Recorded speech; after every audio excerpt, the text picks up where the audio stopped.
менің блогерлік студияма қош келдіңіздер. Бүгінгі студияда мен сіздермен бірге болатын Балжан блогер. Ал ендеше біз видеомызды бастаймыз.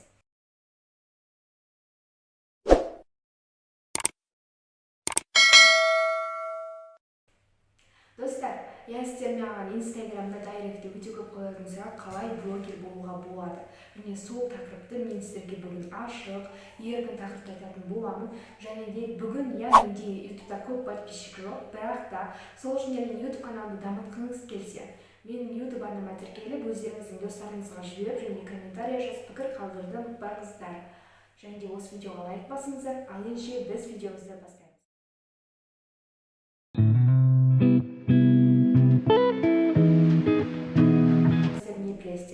Бүгінгі видеодан сіздер блогерліктің 5 қадамы туралы, блогерлер туралы ақпараттар беретін боламын.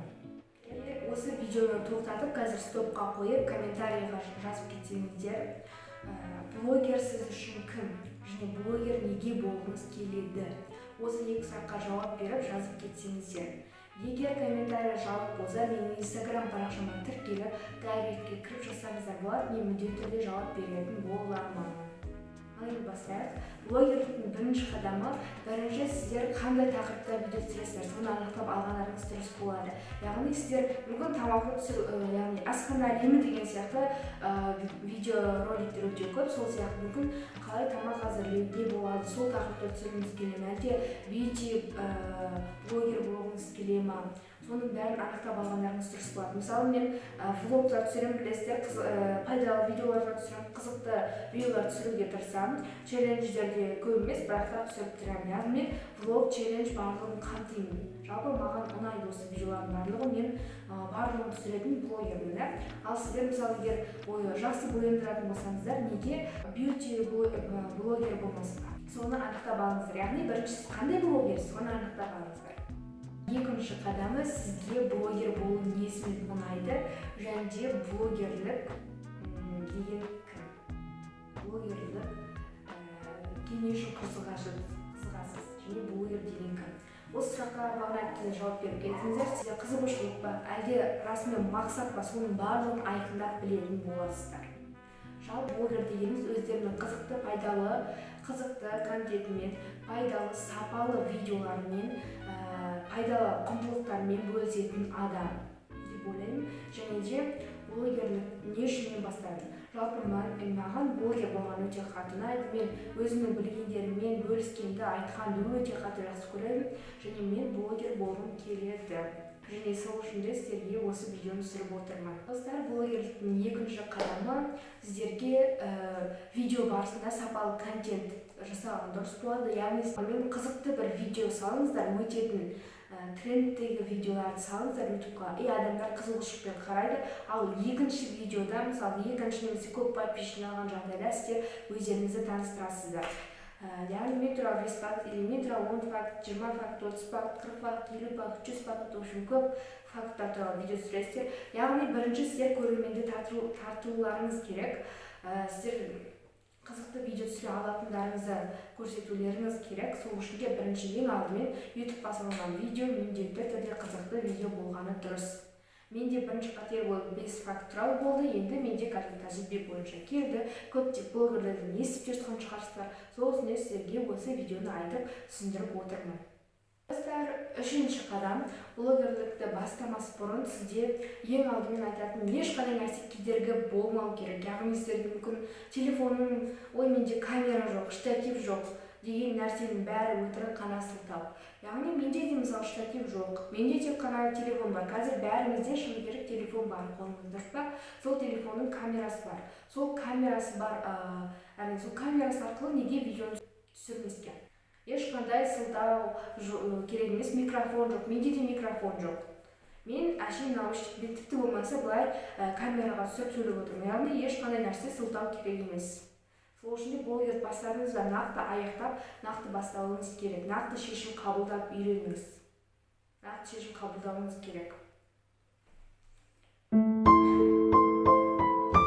Төртінші қадам, монтаждама қандай программамен монтаждайды, соны дұрыстап алыңыздар. Яғни сіздер мысалы CapCut деген монтаж жасайтын болсаңыздар, сол приложениемен ютубтан іздеп, отзывтарын көріп, ең алғаш қолданбасын қалай обзор жасап, қалай қолданылады, қандай инструкциясы бар, қалай қолданылып керек, қалай обработка жасау керек, соның бәрін ютубтан көріп, қалай видеоны дұрыс монтаждау керек, оның бәрін түгел ютуб көріп алыңыздар.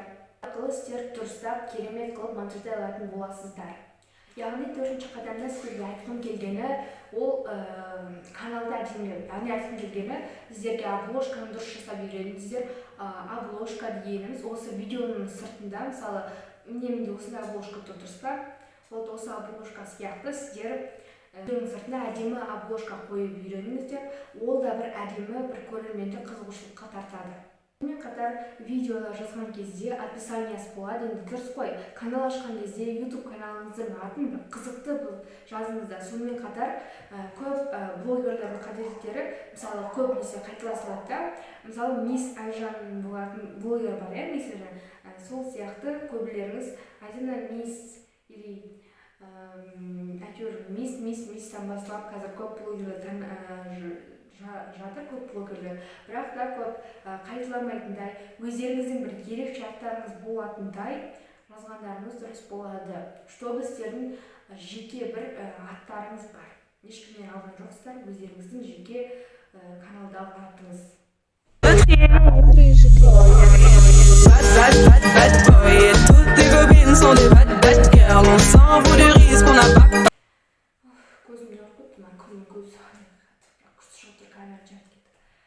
Бесінші қадамы ол күнделікті ететін нәрсе, сіздерге историста білетіндер шығар, камераға тік қараңыздар. Яғни камерада мысалы сіздер сөйлеп, видео түсіріп отыр. Мен мысалы сіздерге қазір былай қарап отырсам, мен сіздерге блогерді таныстырамын деп баспа қарап, былай қарап отырсам, ол сіздерге вообще дұрыс көрмейді, дұрыс па? Сол үшін тіке қарап, камераға қарап үйреніңіздер. Сонымен қатар сіздерге ұялмаңыздар ешкімнен. Мысалы түрде сіздер мүмкін класстастарыңыз көретін шығар, мүмкін ұстаздарыңыз көретін шығар. Жоқ, ешқандай ұялудың қажеті жоқ. Сіз бастадыңыз ба?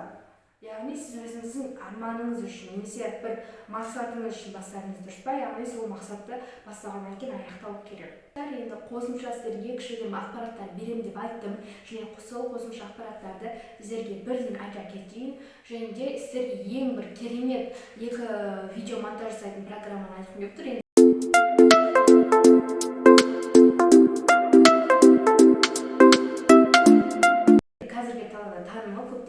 Шығарсыздар, бірақ та сіздердің сұрауларыңыз бойынша айта кетейін, инстаграмда көп хат келетіндері осы, қандай программаны монтаждайсың?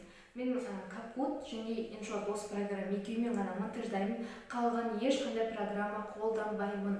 Сол үшін сіздерге берер кеңесім осы екі программа видеоны күшті монтаждайды, және сонымен қатар видеоны именно компьютерден монтаждың қажеті жоқ. Телефоныңыз болса, компьютер жоқ болса, міндетті түрде телефоныңызбен ақ монтаждай беріңіз. Болады әрине бәрі де. Себебі мен видеоны мысалы телефонмен монтаждаймын, дұрыс па? Сіздерге бірақ нормальный, ұнайды. Сол сияқты ешқандай нәрсе кедергі емес, бәрі мүмкін. Сонымен қатар достар, видеоға музыка қойған кезде және видеода көбінесе мен сіздерге айтатыным, көп адамдардың қателіктері ол бүйтіп қояды. Блогерлік кезінде былай инстаграмға түсіргендей түсіп қояды да, видеоны ше, олай қателік. Инстаграмыңыз 16:9 деп осындай тұрады ғой, CapCutта осылармен қойып дұрыс видео түсіргендеріңіз дұрыс болады. Яғни сіздерге YouTube'тың экранымен түсіргендеріңіз дұрыс болады. Осылай жалпағынан отырып түсірсеңіздер, ол адамдарға да, YouTube'тың желісіне де негізі осы арналған. Ал Instagramға түсіретін болсаңыздар, былай түсіресіздер, ал YouTube'ға түсіретін болсаңыздар, осылай түсіресіздер. Instagram бұлай. Осыны жаттап алыңыздар. Көбісі бұлай YouTube'ға түсіре салады ба? Бұлай болады әрине. Бірақ та YouTube'тың негізгі осындай түсірілуі. Осыны болдым.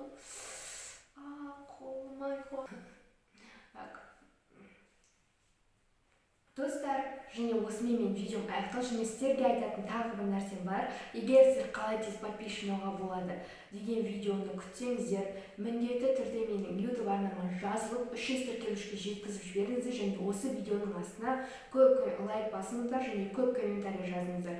Инстаграмда белсенді болыңыздар, себебі мен сіздерге күшті конкурс ұйымдастыратын боламын.